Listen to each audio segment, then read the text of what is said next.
They want to raise your tax rate, but the reason why is a little bit of smoke and mirrors. It's time for some straight talk, McLendon-Chisholm. I'm Bunker Bob Steinhagen, and this is the Bunker Bob Show.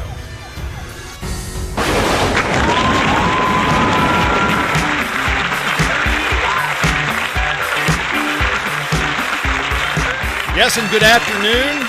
It is great to have you with me today. I'm glad to be back after several days being away. There's been a lot going on with the city of McLendon-Chisholm, and unfortunately, there is a lot to be said about what appears to be some interesting reasoning behind why the city council, the mayor and city council want to raise your taxes. And you know, Scott Turnbull, the mayor, the former mayor pro tem, but the doctor of finance, was with me last week. We went through several things and itemized the budget, and we highlighted many points. And we had we wanted to kind of prepare citizens for what was happening after looking at the budget, taking a hard look at the budget. Well, now that things have kind of played themselves out, last week the city council made some decisions where they approved some things that are basically the launching point for the tax hike. Now, of course, they're proposing a tax hike, but you'd never know that. Not unless you're watching this show.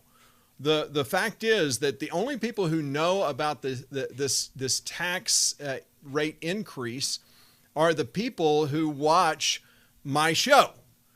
And I realize that a lot of people have kind of been a little bit put off by my position about the Rockwall Hilarious Banner, because some have said that, well, they report on some really nice things, which is true.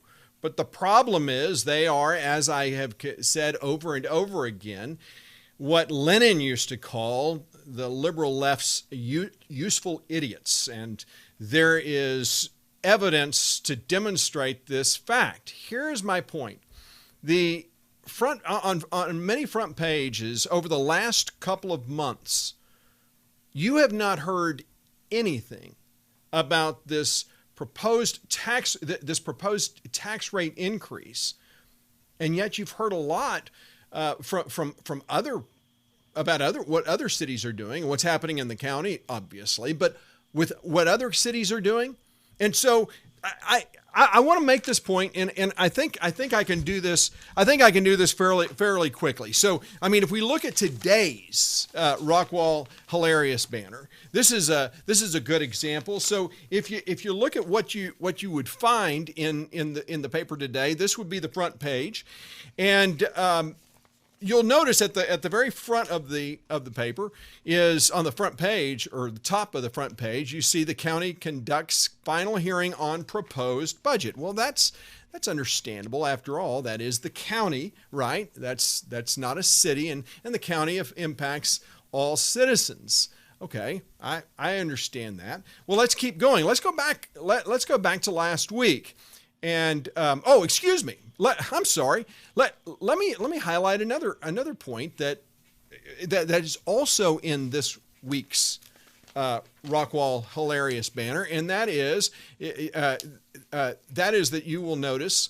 Here it is. You'll notice a story. This is on page 3.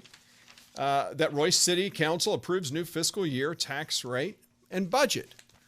Okay, so it's not the Hilarious Banner is not just reporting on things that are going on in the county, but also with cities. Let's keep going. Let's go back a week. This is from last week's Rockwall Hilarious Banner, and if you'll notice on the front page there, right in that side section, you see this report. This is on the front page. Cities seeing big boost in sales tax revenue.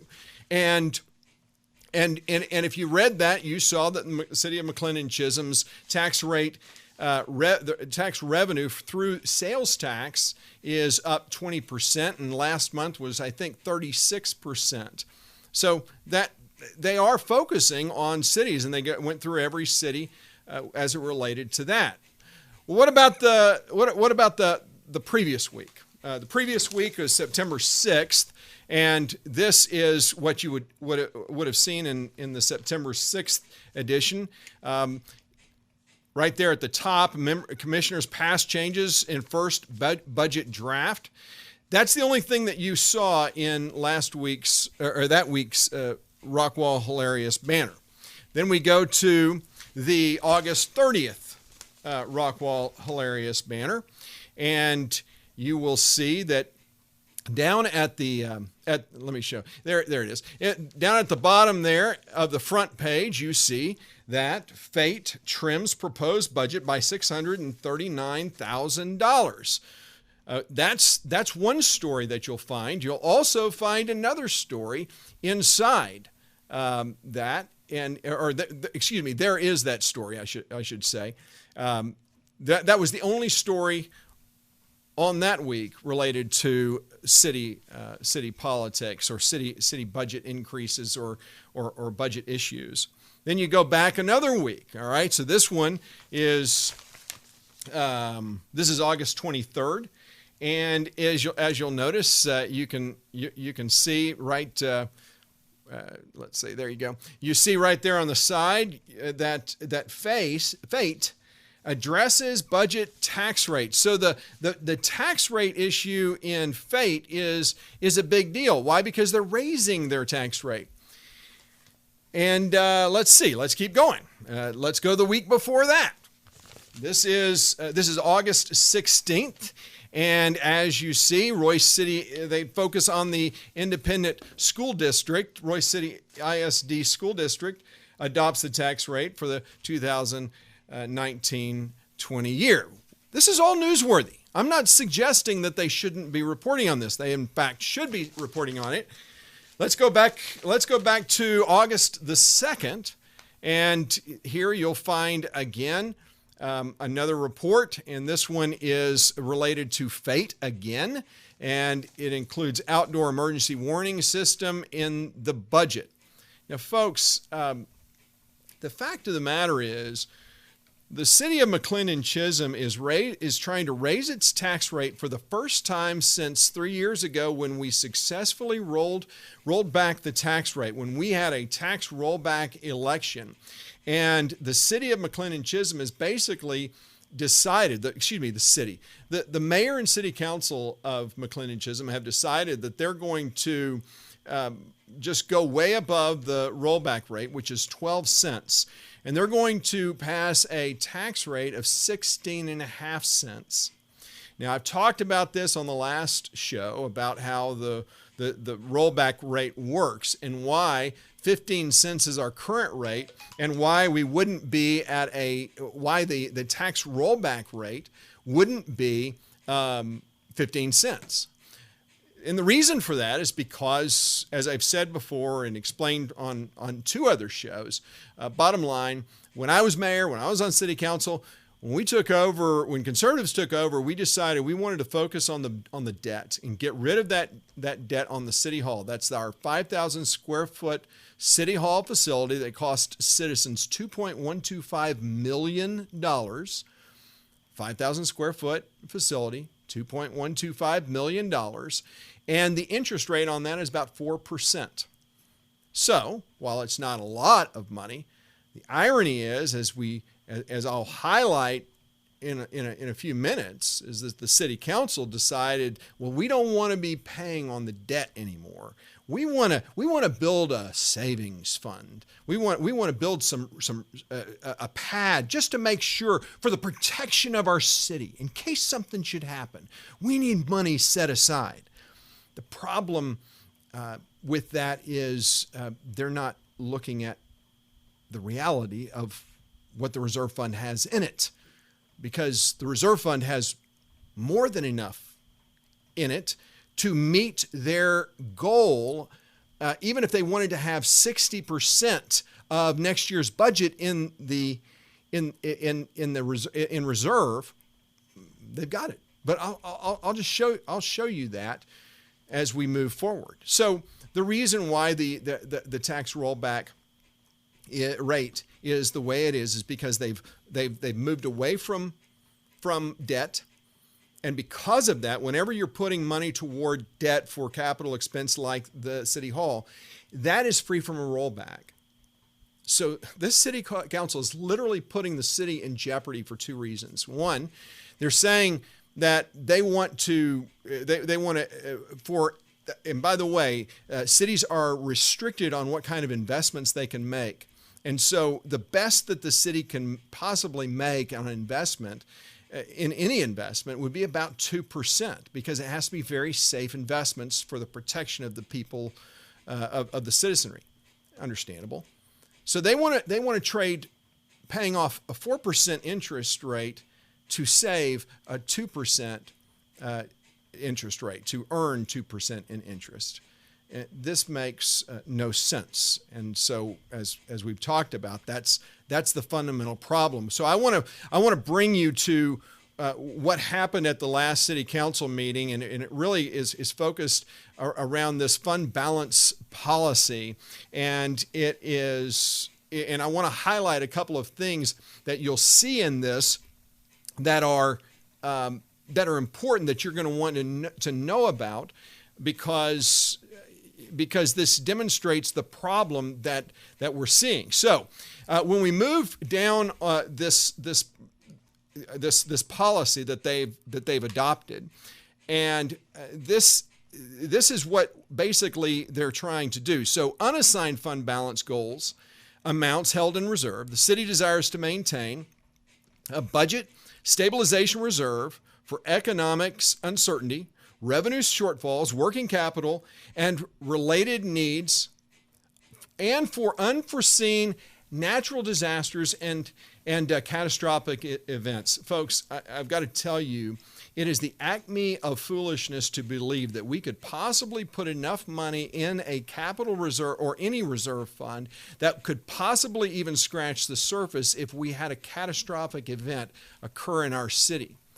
Just like what happened just a few years ago when the tornadoes struck through Garland, through Rowlett, the state and the federal government had to step in. Why? Because no city could possibly take on that burden. If there is a catastrophe that occurs in our city, guess what?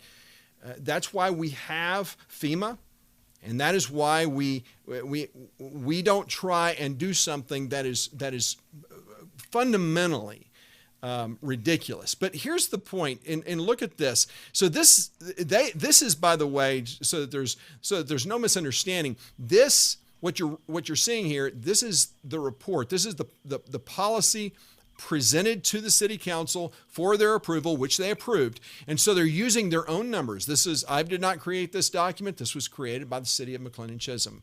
So what they're showing here is that they want to see if they put $395,000 in this fund, in this reserve fund, that would be about 40% of the 2020 budget.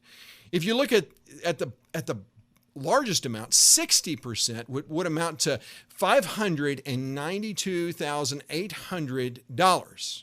Now that's important, and so keep that number in mind because of what you're going to see next. And this is the city's goal is to achieve and maintain unassigned fund balance in the general fund, excluding capital fleet replacement fund. We're going to talk about that balance equal to, look at this, 40 to 60% of the annual budget expenditures. Now, when we continue to read, you'll notice that the city considers a balance of less than 40% to be cause for concern, barring unusual or deliberate circumstances. So that's the fundamental. In the event that the assigned or unassigned fund balance is calculated to be less than the policy stipulates, the city shall plan to adjust budget resources in subsequent fiscal years to restore the balance. Now let's continue. And this is the big point that you need to see for yourself so you know why. I'm saying what I'm saying. It says, note, $665,284 as of July 31st, 2019, unassigned and unrestricted cash. Folks, are you tracking with me? That is the reserve fund. That's how much we have in our reserve fund. And what did the city council say that they wanted to see in that reserve fund? They wanted to see a minimum, not less than, 40%, which would be $395,200, and as much as 60%, $592,800. But as you see, we have $665,284 already in reserve. They're saying they need to raise our taxes. They're saying they need to stop funding and paying off the debt so that they can put more money aside for a rainy day. You know, the immutable law of numbers does not add up. That $665,284 seems to me to make their need to have a reserve fund seems to have been accomplished. So what's the deal? Well, the fund balance policy, the purpose of it is highlighted in this document itself. Let me show you what they're saying. They say that the purpose of the fund balance policy is to enable the city of McLendon-Chisholm to provide for a prompt response to unforeseen economic uncertainty, unexpected situations such as national, we've talked about this, and establish certain capital and operating reserves to provide sufficient cash flow to sustain operability. Okay? So, they want to make sure that the city can continue to operate, which begs the question, don't you have enough money in the fund already? Now, what's happening, and the reason I'm saying that this is all smoke and mirrors, is this fund balance policy is kind of a way for the city to create the illusion that they're doing something that they're really not. And they want you to believe, they want the people of McLendon-Chisholm to believe that they are that they're being fiscally responsible. Now I see my monitor has just gone out on me, so let me try to get it back up. But what they're trying to do is this fund balance policy is basically they're wanting to basically put money in certain little buckets, for lack of a better term. Okay, so these buckets that they're trying to put in is intended to basically keep money in kind of a certain area. See, the criticism that some had when we were creating the fire department, when we were building it, is we put public safety money that was budgeted for public safety, and we put it into the fire department. And people said, well, you're moving it from one fund to another. And we said, no, we're not. We're just simply doing what the public safety budget is supposed to do. It's providing public safety to the people of our city. And so this is why I keep going back to the nature of leftism.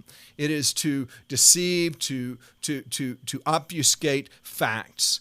Now, my heavens, the monitor in well, you know what? I think, no, never mind. You're able to see it, so you won't be able to see it on my monitor behind me, which is fine. So it seems like we're in good shape. So I'm not gonna worry about what's on the monitor behind me or not, because that's irrelevant.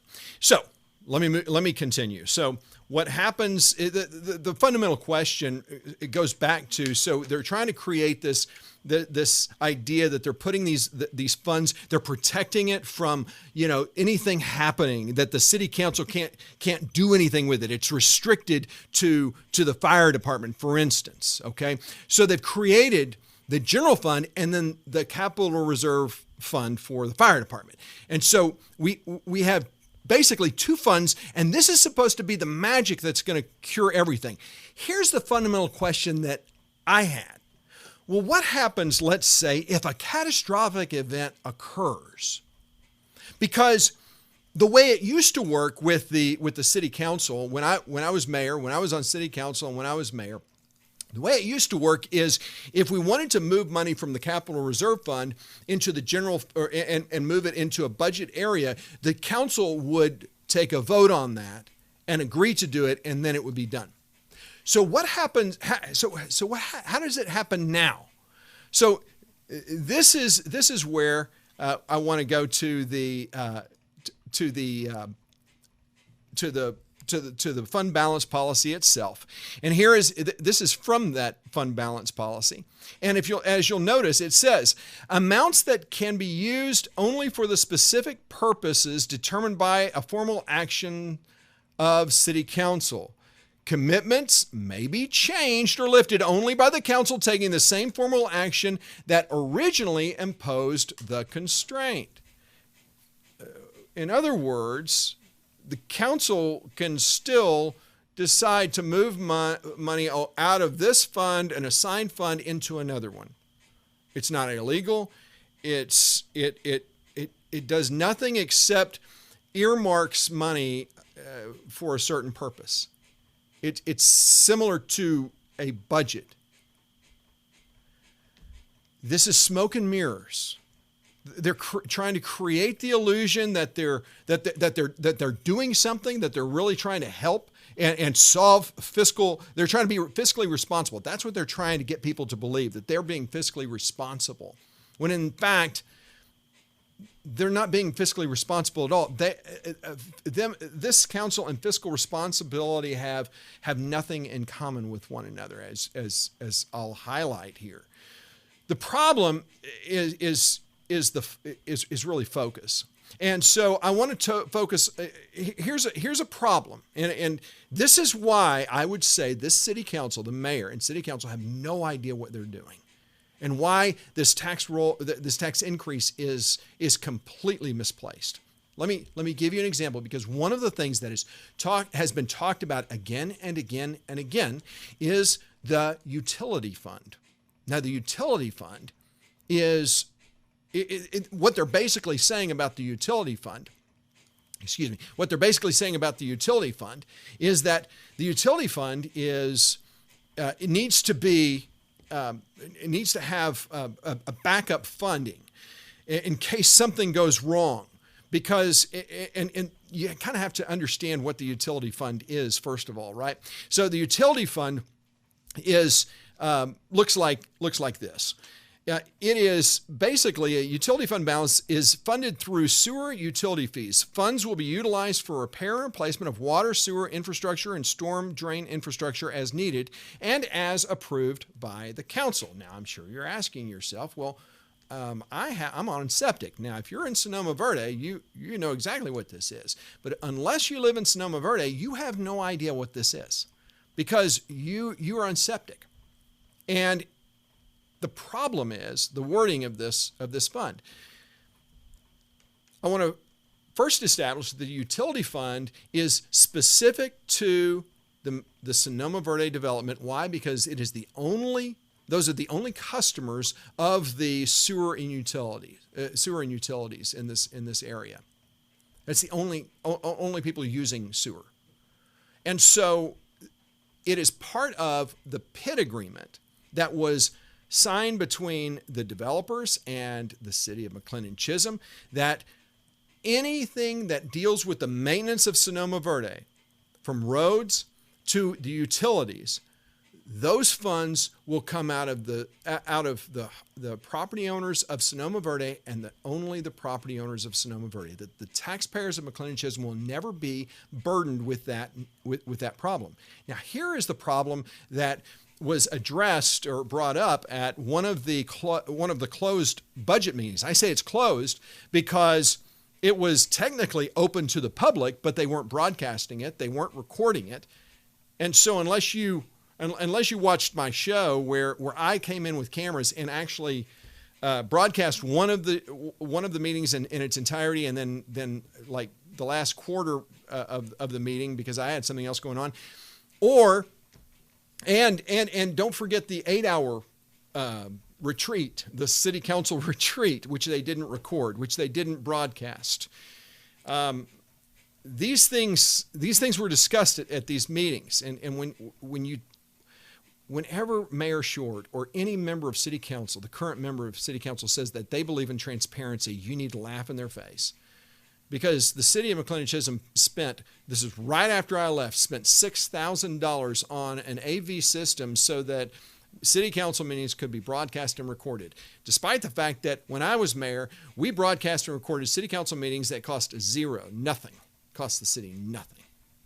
So, they've got this equipment to do it, but they don't record these meetings. So what are they talking about at these meetings? Well, one of the things that was brought up at these meetings was what happens if, for instance, a pump station goes out on the sewer facility. Well, because the city technically owns it, the city will have to repair or replace it, and they'll have to pay for it. If a road goes out, the city has to repair or replace it. Well, if there's not enough money in the fund, which and let me just so that make it easy for you to understand, those of you who do not live in Sonoma Verde and who are trying to get your arms around what I'm talking about here.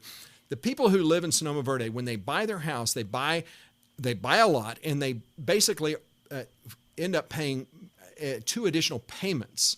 The first payment is for the lot itself.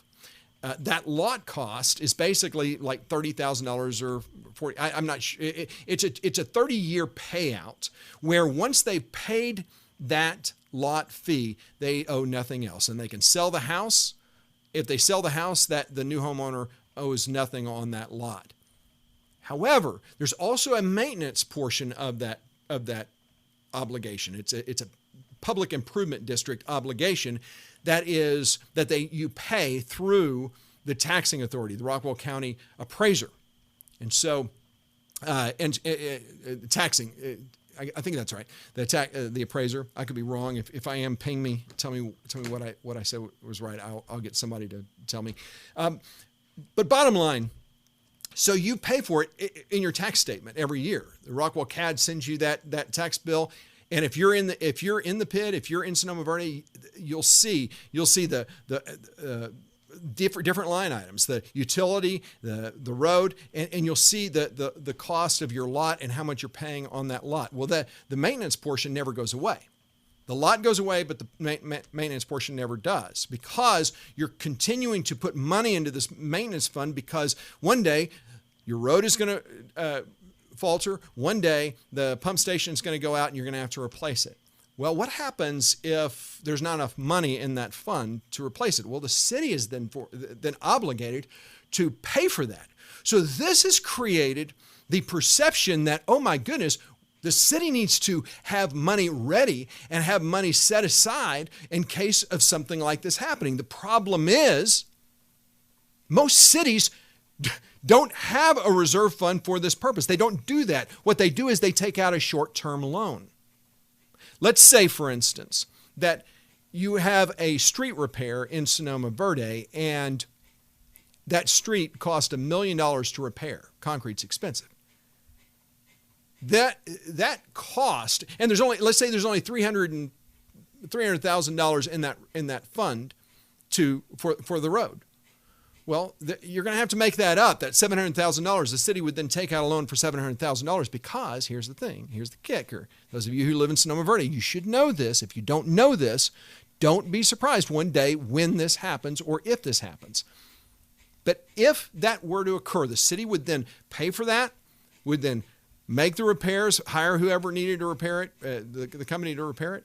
and then send that notice to the taxing authority. And on your next tax bill, based upon how many houses are in that development or phase of development, that cost will be divided among all of the houses based upon lot size, and you would be charged for it on that next tax bill. It's going to be a significant tax bill for you, because there's not enough money in the reserve. But the citizens of McLendon-Chisholm have no obligation for that, and you're not. And when people say, "Well, we don't want to take on more debt," you're not. The city's not taking on the debt. The people of Sonoma Verde would be. That's why those who are in the Sonoma Verde, those people who are paying that maintenance fund, you need to make sure that the city council is charging you enough. I know you don't want to have more money taken out every year because it looks like more taxes, but eventually your roads are going to falter, and eventually the pump stations are going to go out. But let's be very clear about something. The citizens of McLendon-Chisholm will never have to contribute to that. Or maybe did I speak too fast? I want to show you something else. So watch this. This, ladies and gentlemen, is from, if you go online to the city and you look up the budget for this proposed budget for this year, you will see a section entitled City of McLendon-Chisholm Utility Fund Proposed Budget for the Year to End September 30th, 2020. Here's what you need to look at. See this? Transfer from surplus, about $50,000. Transfer from surplus. From what surplus? The city of McLendon-Chisholm, the city council, the mayor and city council are literally wanting to move some of this money in the reserve fund into the utility fund. They want to take taxpayer dollars and move it into the utility fund, which, as I understand, is not something they can do. And if they do it, my understanding is it's actionable. We, the citizens of McLendon-Chisholm, can take action against the city for stealing our money. Now, citizens in Sonoma Verde, you're citizens too. You're just as much a taxpayer as I am. However, that burden for the septic system for the sewer system is not mine to bear, because I don't live in Sonoma Verde. It's yours, and yours completely. Those of you who are living outside of Sonoma Verde, you should be outraged that the city would even contemplate doing this. But your mayor lives in Sonoma Verde. I don't know if that has anything to do with it. And of course, the mayor has made the proposed tax rate increase, and seconded by Lorna Kippett. Well, I think it was Jim Bloom who made the motion, and then Mark Kippett, because the mayor can't make motions, but he was the one who proposed the tax rate. Let me put it that way. Jim Bloom made the motion, and Lorna Kippett seconded it. They're going to put $50,000 from the current reserve fund, your money and my money, that has no business being in Sonoma Verde utility fund, and that's exactly where they're going to put it. If you're not outraged over that, then you're not a fiscally responsible, in my opinion. You're not a fiscally responsible or conservative. So I kind of want to move. Let me continue where this utility fund issue where it was focused. Look at this. See how they write this? Then there's a Sonoma Verde road fund balance. So the road fund is actually described as being from Sonoma Verde. And therein lies the fundamental problem. They have created this confusion intentionally to try and obfuscate the fact that this utility fund has is not the obligation of the city or taxpayers, only those who live in Sonoma Verde. They were able to do it, and they didn't have a problem doing it when they're talking about the road fund. But the utility fund, because it's so ubiquitous, it's hard to put your arms around. This is the deceitful way this mayor and city council are acting. Now, it could be that they're deceitful, or it could be that they're incompetent. There's no other explanation for it. That's what we're trying to figure out, I guess, and that's what I guess you need to figure out. Now, The next thing is the Capital Fleet Replacement Fund. Okay, so the Capital Fleet Replacement Fund. This is for the fire department. For basically, they're saying that we have fire engines that are going to, they're going to poop out in 10, 15, or in a number of years. Some of them are older. Okay, let's put it that way. Some of them are older, and they're on their last leg. Now they don't want you to know that they've got 7 fire engines. Fire vehicles, 7. This is for a city of 2,500 people. Now, we'll talk about the unincorporated area of the fire district in a little bit, but we have 7 fire vehicles. We have 2 people who man the station every day, and you don't have enough people to drive all of the equipment that we have now. They're not talking about liquidating any of this equipment. They're just talking about how do we replace it. And the fire chief has actually said, and we talked about this on the last show, fire chief has actually said that he now we need a ladder truck, and we need to be saving for a ladder truck, $1 million ladder truck, in a city that doesn't have any building that needs a ladder truck. And in fact, the city of Rockwall has already stated they have 2 ladder trucks, by the way. The city of Rockwall, we have mutual aid agreements with neighboring cities, with the county. We have mutual aid agreement. The county has a mutual aid agreement with the city of Dallas. Did you know that? If there is a catastrophe or disaster that happens, guess what? City of Dallas is going to be coming and kind of leading that effort. So, city of Rockwall has 2 ladder trucks, and they hardly. I'm not sure when the last time they've used a ladder truck, but we're talking our city. We have an average of less than 1 structure fire per year. Are you tracking with me? And so the city says, hey, we need to start a Capital Fleet Replacement Fund. We want to buy fire equipment with cash. We don't want to lease it. We want to buy it with cash. Okay, great. This is why there's so much. I have so much trouble with their proposed tax increase. Okay, so let's look at this Capital Fleet Replacement Fund and what they're saying about it. Well, they say that the city's goal is to grow an amount equivalent to an amount required to replace fire department apparatus, yada, yada, yada, yada, right? The city anticipates budgeting an initial amount from the current surplus. Council will determine an appropriate amount. Okay, did you get that? They're going to take money from the current surplus. Now, remember, we talked about we had plenty of money in our capital reserve fund. But here you'll see they're going to budget an initial amount from the current surplus. Now, what are they talking about? Well, if you didn't see the last meeting, you may want to check it out, because here's what they did. The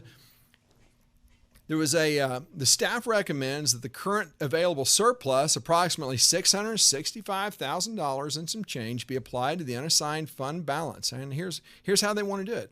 So they want the unassigned fund balance to be $395,200. You know what that does? That puts us about 39% of their 40% minimum goal. Isn't that interesting? But here's what else they want to do. They want to put the Capital Fleet Replacement. They want to start that fund with $269,800 plus any funds transferred from the MCVFD Fire Department as that organization terminates. Now that right there is a whole other issue altogether. The MCVFD has still never been audited, even though when I was mayor I demanded an audit and they wouldn't do it. I've been able to prove that they have bilked taxpayers from the state, taxpayers out of state funds, and they put it in their back pockets. If you haven't seen the Knife Wielding Man video, then you need to watch it. You need to become enlightened. And yes, the state of Texas has now taken a very intense interest in this. things are going to be happening soon, and I can't wait to report about it. But something tells me that either some people are going to be spending time in jail, or there's going to be a lot of money being have to be paid back to the state of Texas, to the county of Rockwall, and to the city of McLendon-Chisholm. So this McLendon-Chisholm Volunteer Fire Department, by the way, they're supposed to be defunct. I don't know. They still have not reported how much money was left in their bank account, because my understanding, I got this from very good sources. There was almost $100,000 still in their bank account when we became part of when the fire department when the city created its own fire department, and when this whole transfer of equipment and things took place. The one thing that didn't transfer was the bank account. This is something Wayne Orchard has been on me about to ask and highlight on these shows. Where's the money from the bank account? So we're dying to see. We do know that the MCVFD has been having many parties. Even though they're not an entity, they've been having parties. That money is being spent, and the state auditors should be looking carefully at what's happening. But here's what you need to see as far as that goes. The fire fleet replacement, $269,800. They are going to basically take that reserve fund, and they're basically going to make it so that we've got to have more money in the reserve fund for a rainy day, and to help us with the utility fund. And all of the rhetoric that they're talking about is baseless, is true smoke and mirrors, folks.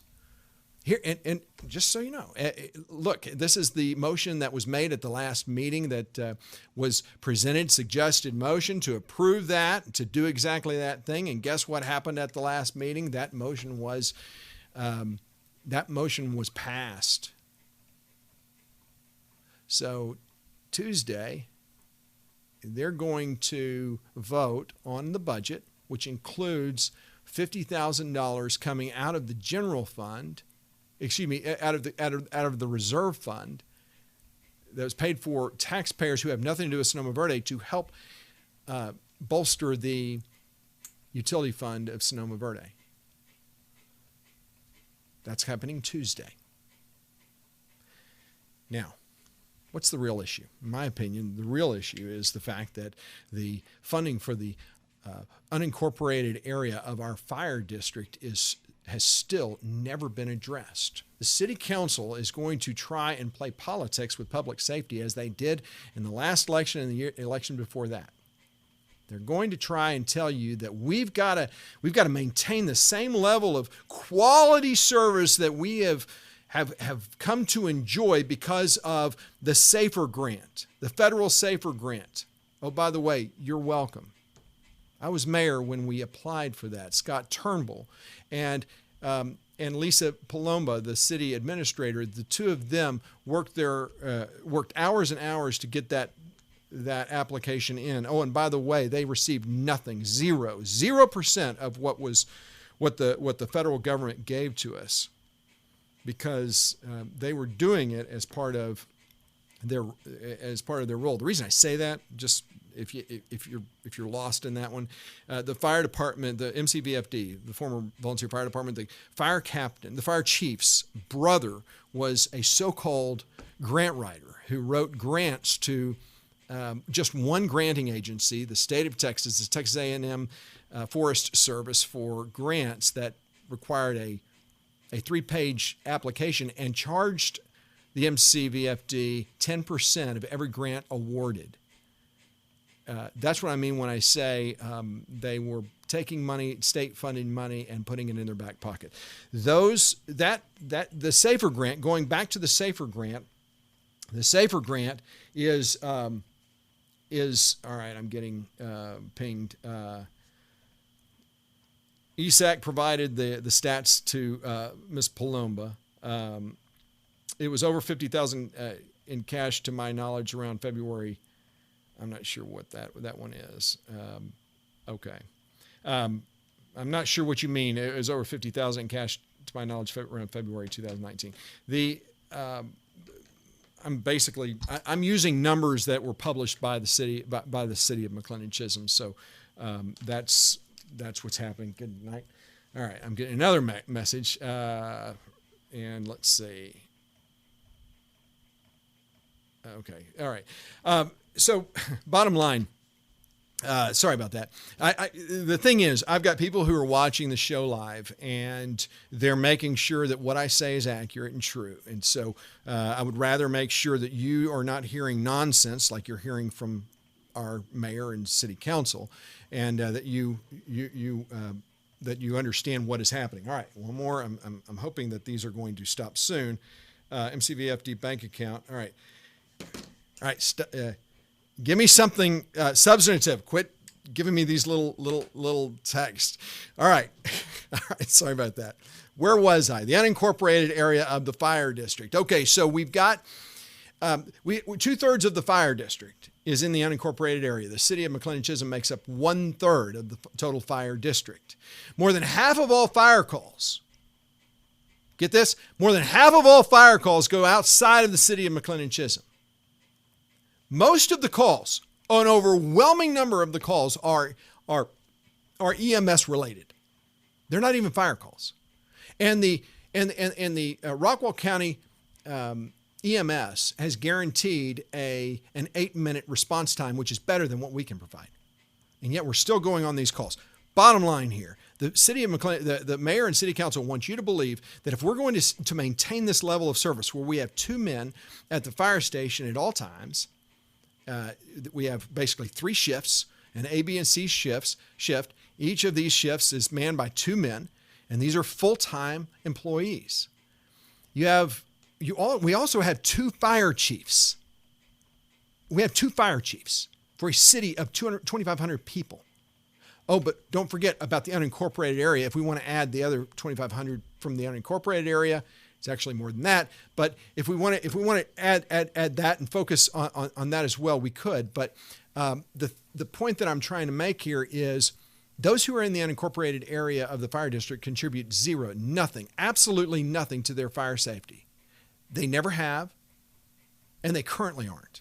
So even when the city of McLendon-Chisholm was funding 87% of the MCVFD's budget, the other 13% came from the county through a countywide sales tax that was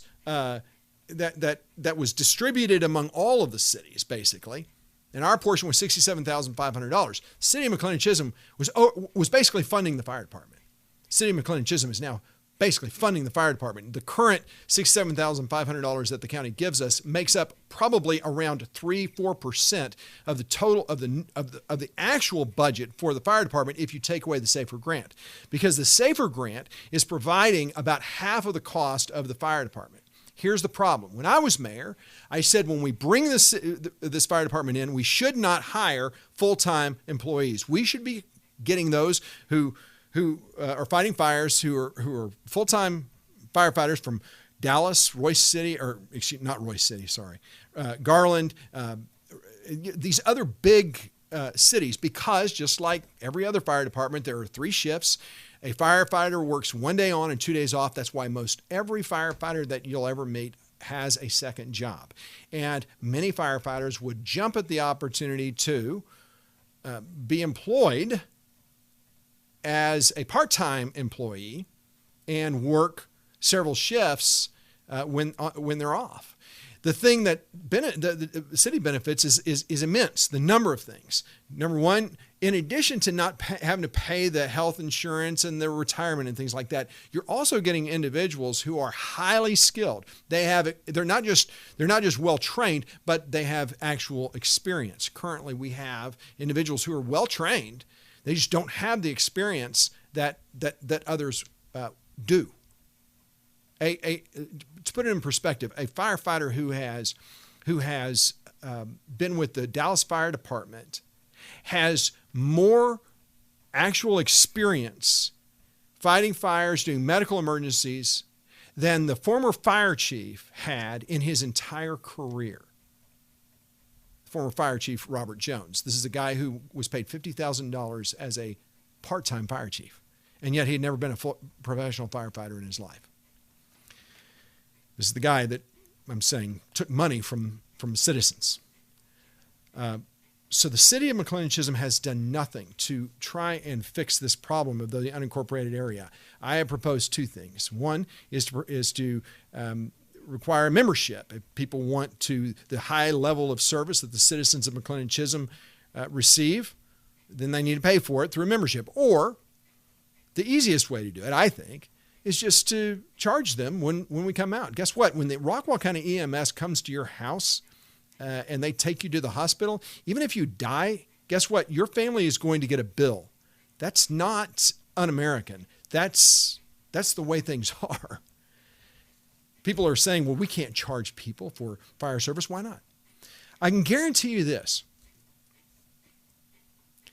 If the McLendon-Chisholm Fire Department starts going on calls for medical emergencies where the ambulance is going to take them to the hospital, and then the city of McLendon-Chisholm sends them a bill that's $2,000, $3,000 bill, in addition to the $3,000 or $4,000 bill that they get from the Rockwall County EMS, I can guarantee, you tell me don't you think that those who are in the unincorporated area will go, hey, okay, you want to come and fight a fire, that's fine, but don't come to a medical emergency, because those of you with the McLendon-Chisholm Fire Department, you can do nothing more than basic life-saving skills. CPR, you can't administer drugs, which is what paramedics can do with the Rockwall County EMS. And this is true, by the way, for the city of Rockwall, their fire department. When they go on a medical call, same thing. Royce City, same thing. Fate, same thing. Why is that? Because the city has a contract with Rockwall County EMS, and there's an issue of liability. And so only those who are with Rockwall County EMS can pump drugs, can do the things, can do the life-saving skills that a paramedic can do, even if someone has their paramedic certification. Doesn't matter. If they're with the McLendon-Chisholm Fire Department, they can do nothing more than basic life-saving skills. In some ways, I will tell you this, it is a very nice thing to have another group of hands on site when something like that should happen. But it is a luxury, not a necessity. And I guarantee you, those in the unincorporated area, if you start charging them for it, they will rise up and say, no way. That should beg the question then, why are we going on all of these emergency medical calls in the unincorporated area to begin with? Folks, the city of McLendon-Chisholm, the city council and mayor have done nothing. They haven't even had a discussion about how do we get those who are in the unincorporated area to begin contributing to their own fire safety. And yet they're telling you that in addition to ending the payment for the bond debt, they want to build up more money. And why is that, folks? Well, because, simply put, that SAFER grant is going away. And since they have no other way to pay for the level of fire service that we're receiving, in other words, they can't afford to pay the salaries that we're paying right now to these firefighters, because they have no plan except to tax you for it. So what they're hoping to do here is basically build enough of a fund that it will sustain the city for at least, next year, right? So we got the SAFER grant is a 3-year grant. The first 2 years is at 100%, I think, and the third year I think is at half the rate. So we're getting half of what we got. So we've already gone through our first year. We're going through our second year right now. That next year we'll have about half. They're hoping that added reserve will help fluff that and fund so that we can keep these jobs, because this city council, you have a mayor who is a school resource officer who's paid by taxpayers, and you have a mayor pro tem who's a firefighter with some other city who is not, by the way, a volunteer firefighter. It does not volunteer with our fire department, but That's neat. That's another issue altogether. But you have two people on our city council who believe that the purpose of government is to provide jobs, which, in my opinion, it is not. I'm sorry, but I'm a conservative. I don't believe that the role of government is to provide jobs. I think the private sector provides jobs. The private sector is the only area that you will be able to find anywhere that you can actually make something productive. Now, the purpose of government, as I've said time and again, is to do the most good for the most people at the least cost. And I'm here to tell you that what the city council is proposing in their tax rate increase and the way they're doing their budget is the least good for the fewest people at the greatest cost. Citizens, I hope and I pray that you are paying attention. If what I'm saying is wrong, it will be easily refuted with facts. Unfortunately, what has been transpiring up until now is that nothing has been refuted. Nothing whatsoever. Why? Because they don't have the facts on their side. John Adams used to say that facts are stubborn things. On the next show, on next Monday's show, I'm going to give you 10 questions that the city council should have, the mayor and city council should have answers to before they approve their budget and the tax rate increase. 10 questions. One of the things I forgot to mention when I said that they're early in the show, I said something about how the city council is putting our city in financial jeopardy. They're putting us in financial jeopardy for a very fundamental reason. Because they're not willing to focus that money on the debt, what they're gambling with the idea that the citizens of McLendon-Chisholm will not put a tax rollback on the ballot and will not, and if it is on the ballot, that they will not, they're praying that they will not approve that tax rollback to go back to 12 cents. What that means is that those who are senior citizens that take advantage of the senior tax cap, right now you're paying 15 cents. Once that rollback goes back and is voted on by the citizens of McLendon-Chisholm, I think the citizens, when they see the numbers, they're going to say, yeah, there's no way we're not going to vote for the tax rollback. But what that does is that puts senior citizens at a 12-cent tax rate. So any future tax increase, senior citizens are at 12 cents. If you're a senior citizen, you almost want this thing to go forward because it gives you the opportunity to have a 12-cent tax rate. This is the acme of foolishness. I got to tell you, I've seen a lot of things, but this is just absolutely asinine the way the city council is moving forward. So, I think you're going to want to watch next Monday's show because it's going to basically give you the questions to ask if you go to the city council meeting, and I hope you do. I hope that you actually say, hey, I think what you're doing is wrong, because this city council has not heard any of that. Folks, just be informed. That's what I'm asking you to do is take a look at the facts that I presented to you for yourself so that you can know what I'm saying is true. I don't want you to just believe what I'm saying because I'm saying it. I want you to look at the numbers for yourself. Get online. Look at the budget. When you hear people say, I've looked at the budget and I think this is a good budget, you can be darn sure they don't know what they're talking about. I've highlighted Scott Turnbull with me last week. We highlighted multiple things that were wrong with this budget that these same people are saying, hey, this is the right thing to do. We need to raise our tax rate. These are people who don't have any clue what they're talking about. Folks, I do ask that you come back with me next week. And the best way to know when I'm going live or when I've recorded a show is to become a subscriber. So if you haven't subscribed yet, I would encourage you to do so. Just so you know, I don't know who subscribes. Your name or your email address or whatever is not listed for anyone to know who's on. So if you don't want to get the scorn of the left in McLendon-Chisholm and to let them know, so they're not going to know. I'll just put it this way: they're not going to know that you're subscribed to my show. It'll be okay. I won't reveal it because I can't reveal. I don't know who is on our show, except unless, of course, you email me and let me know that you are subscribed. So please do that, and I look forward to seeing you next week. Have a great day, okay?